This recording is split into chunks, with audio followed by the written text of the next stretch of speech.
अस्सलाम वालेकुम एस्पायरेंट्स। उम्मीद है आप सब लोग खैर आफियत से होंगे और मज़े से अपनी ज़िंदगी गुजार रहे होंगे।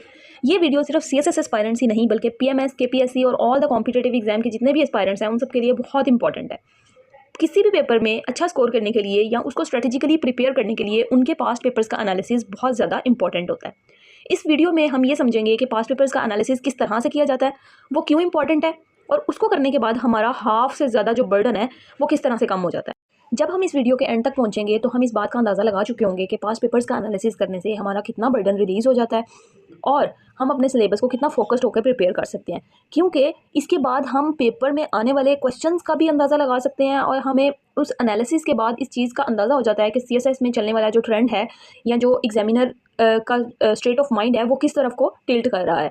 तो ये वीडियो बहुत इंपॉर्टेंट है आपके तमाम पेपर्स के लिए। हमने यहाँ पे एग्जांपल के तौर पे इस्लामिक स्टडी का पेपर एनालिसिस किया है, जिसके बाद आप इसी सेम स्ट्रेटजी को दूसरे सब्जेक्ट्स के ऊपर भी अप्लाई करके उनका भी एनालिसिस अपने लिए पॉसिबल कर सकते हैं। फर्स्ट पेपर्स का एनालिसिस करने के लिए जो सबसे पहले हमें चीज़ देखनी है वो है सीएसएस का सिलेबस।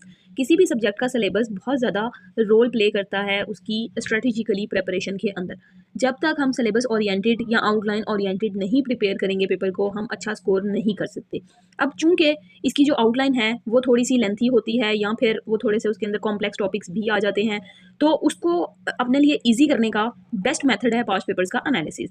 अब जैसे यहाँ पे हमारे पास इस्लामिक स्टडी का जो सिलेबस है उसको टोटल 7 पार्ट्स के अंदर डिवाइड किया गया। The first one is introduction to Islam, second one is study of सीरा ऑफ द मोहम्मद प्रॉफिट सल्लल्लाहु अलैहि वसल्लम। इसी तरीके से सेम एज जो है सारे टॉपिक्स लगा के हमारे पास टोटल कितने पार्ट्स हैं? 7 पार्ट्स। 7 पार्ट्स तो हमारे लिए करना थोड़ा सा डिफिकल्ट हो जाता है बाकी सारे 11 सब्जेक्ट्स के साथ, तो इसलिए हम इसका एनालिसिस करेंगे जिसके बाद हम इस पेपर को आसान बना लेंगे अपने लिए। ठीक है, same is the case for Urdu students के जिन एस्पायरेंट्स ने इस्लामियात को उर्दू में रखा है, तो ये कोई बड़ा मसला नहीं है। स्टूडेंट्स का ये बहुत ज़्यादा कंसर्न होता है कि हम इस्लामियात इंग्लिश में रखें या उर्दू में रखें। आप किसी भी लैंग्वेज में उसको ऑप्ट कर सकते हैं और अटैम्प्ट भी कर सकते हैं। मसला आता है सिर्फ उसके अटैम्प्टेशन में। अगर आपने उसको अच्छे से अटैम्प्ट किया हुआ है तो इस बात से कोई फ़र्क नहीं पड़ता कि वो आपकी इस्लामियात इंग्लिश में है या उर्दू में है। आपने पेपर का प्रॉपर एनालिसिस करना है। पेपर के अंदर मॉडर्न डे रेलिवेंस के साथ उन टॉपिक्स को कंपेयर करके आपने क्रिटिकल एनालिसिस पुट करके उस क्वेश्चन को एंड करना है, जिसके बाद आपका पेपर जो है वो दूसरे एस्पायरेंट से थोड़ा सा यूनिक होता है और आप अच्छा स्कोर कर लेते हैं। सबसे पहले अब हम इसका पास्ट पेपर एनालिसिस जो है उसको करने के लिए जो टेक्निक इस्तेमाल कर रहे हैं, एनालिसिस करने का जो बेहतरीन तरीका है वो ये है कि सबसे पहले जब हमने सिलेबस को देख लिया, अब हमारे पास टॉपिक है introduction to Islam, concept of Islam, importance of दीन in human life, difference between दीन and religion, distinctive aspects of Islam. इन सब टॉपिक्स को हमने अपने पास एक फाइल के अंदर सेपरेट करके इस तरीके से रख लेना है जैसे कि यहाँ पे मेंशन है। अब ये वो सारे टॉपिक्स जो हमें उसके अंदर प्रोवाइड किए गए हैं आउटलाइन के अंदर, वो मैंने यहाँ पे सारे मेंशन कर दिए हैं, उनको प्रॉपर उनको सेपरेशन दे के। कुछ टॉपिक्स ऐसे हैं जो सेपरेट करके लिखने वाले थे, जैसे कि इबादत हैं, रोज़ा, ज़कात, हज, उनमें ये चीज़ें अलग से ये वाले टॉपिक पेपर में आते हैं तो उनको अलग से निकाल के बाहर लिख लेना है। ठीक है, और उसके आगे आपने इस तरीके से एक टेबल जनरेट कर लेना है। 2017 से 25 तक के हम तमाम पेपर्स का एनालिसिस कर रहे हैं। 17, 18, 19, 20, 21, 22, 23, 24, 25 तक के हम तमाम टेबल्स को यहाँ पे बना लेंगे। इसके बाद अब हम चलेंगे अपने पेपर्स के ऊपर। जब हम अपने पेपर्स पे आएंगे, अब ये हमारे पास 2017 का पेपर है जिसमें हमने क्वेश्चन को सबसे पहले देखना है कि जो पहला क्वेश्चन है वो है who are entitled to receive ज़कात। अब यहाँ से हमें पता चला कि ये हमारा क्वेश्चन कौन से टॉपिक से आया है? ज़कात। अब दोबारा हम अपने टेबल पर जाएंगे। टेबल पर मूव करने के बाद ये जो ज़कात वाला पोर्शन है, जो ज़कात वाला पॉइंट हमने यहाँ पर लिखा हुआ था, उसको हम हाईलाइट भी कर लेंगे और उसके आगे हम 2017 वाले टॉपिक में यस का ऑप्शन लिख देंगे या फिर हम यहाँ पे टिक कर देंगे। यहाँ से हमें पता चलेगा कि ज़कात का टॉपिक 2017 में आया।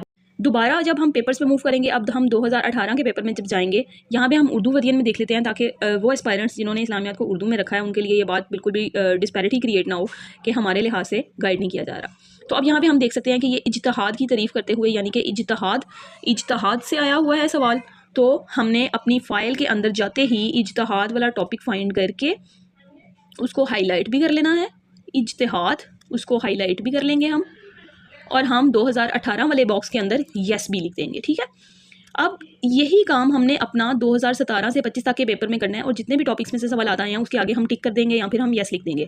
अब जब आप यहाँ पे फॉर एग्जांपल ज़कात वाला जो क्वेश्चन है उसमें आप इस बॉक्स में यस लिख रहे हैं, 18 में नहीं आया तो आपने 19 में यस लिखा, 20 में नहीं आया तो आपने 21 में यस लिखा, फॉर एग्जाम्पल। अब हम इसका एक सैम्पल देख लेते हैं। जैसा कि ये मैंने आपकी आसानी के लिए यहाँ लिख दिया कि एक साल छोड़ के एक साल ये क्वेश्चन आ रहा है ज़कात के टॉपिक के ऊपर, तो यस और यस ये वाले बॉक्सेस के अंदर हमने पुट कर दिया। अब यहाँ से हमने इस चीज़ का अंदाज़ा लगा लिया। आप देखेंगे एग्जामिनेशन का ये ट्रेंड चल रहा होता है कि अगर एक सवाल एक साल में आया और अगले साल में नहीं आया और वही सेम पैटर्न अगले सालों में भी रिपीट हो रहा है, तो इसका मतलब है कि वही सेम पैटर्न नेक्स्ट सालों में भी रिपीट होगा और जो सवाल 2025 में आया है वो 2026 में नहीं आएगा। इस एनालिसिस के बाद हमें इस बात का अंदाज़ा हो गया। तो 2026 वाले एस्पायरेंट्स के लिए ज़कात का टॉपिक तो निकल गया। अब उनको फोकस करना है अपने नेक्स्ट इबादत पे कि ज़कात वाला तो ट्रेंड के लिहाज से अब पेपर में नहीं आएगा। ये होता है पास्ट पेपर एनालिसिस का फ़ायदा, जिसके बाद हम अपने सिलेबस को आधा कर लेते हैं और अपने लिए नहायत शॉर्ट बना लेते हैं और हमें इस चीज़ के बाद बहुत ज़्यादा कॉन्फिडेंस भी आ जाता है कि हम पेपर को अच्छे से अटैम्प्ट भी कर लेंगे, हमारे पास टॉपिक भी थोड़े हो गए प्रिपेयर करने वाले और फिर आप जो आपके रिमेनिंग टॉपिक्स बचते हैं आप उन पे अपने क्वेश्चंस को अटैम्प्ट करके अपनी प्रैक्टिस को करेंगे। तो ये एक तरीका था पास्ट पेपर एनालिसिस का। ये वो टेक्निक है जो आपको कोई भी नहीं बताएगा। आपको इस टेक्निक पे काम करने के लिए अपनी थोड़ी बहुत एफर्ट्स पुट करनी पड़ेंगी, जिसके बाद आप अपनी आने वाली तमाम तैयारी को बहुत आसान कर लेंगे। ये काम तो आपको फिल वक्त थोड़ा मुश्किल लगेगा और थोड़ा लंबा लगेगा।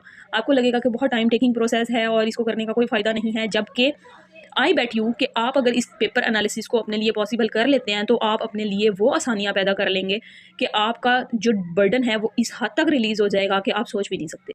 तो एक दफ़ा इस पास पेपर एनालिसिस जो टेक्निक है इसको आप मेरे कहने पे अपने लिए पॉसिबल करें और आप देखेंगे कि किस तरीके से आपका बर्डन जो है वो रिलीज़ हो जाएगा। आप जब इसको एनालिसिस को परफॉर्म कर रहे होंगे ना, आप उस ड्यूरेशन के अंदर ही अपने आप को बहुत हल्का महसूस करने लग जाएंगे। तो ये बहुत इंपॉर्टेंट है कि हम अपने लिए आसानियाँ पैदा करें। जैसा कि हमें पता ही है कि अल्लाह ताला भी उन सब के लिए आसानियाँ पैदा करते हैं जो लोग खुद अपने लिए आसानियाँ पैदा करते हैं। So best of luck for all the aspirants who are preparing for the 2026 exams. Stay tuned and stay together for the preparation materials.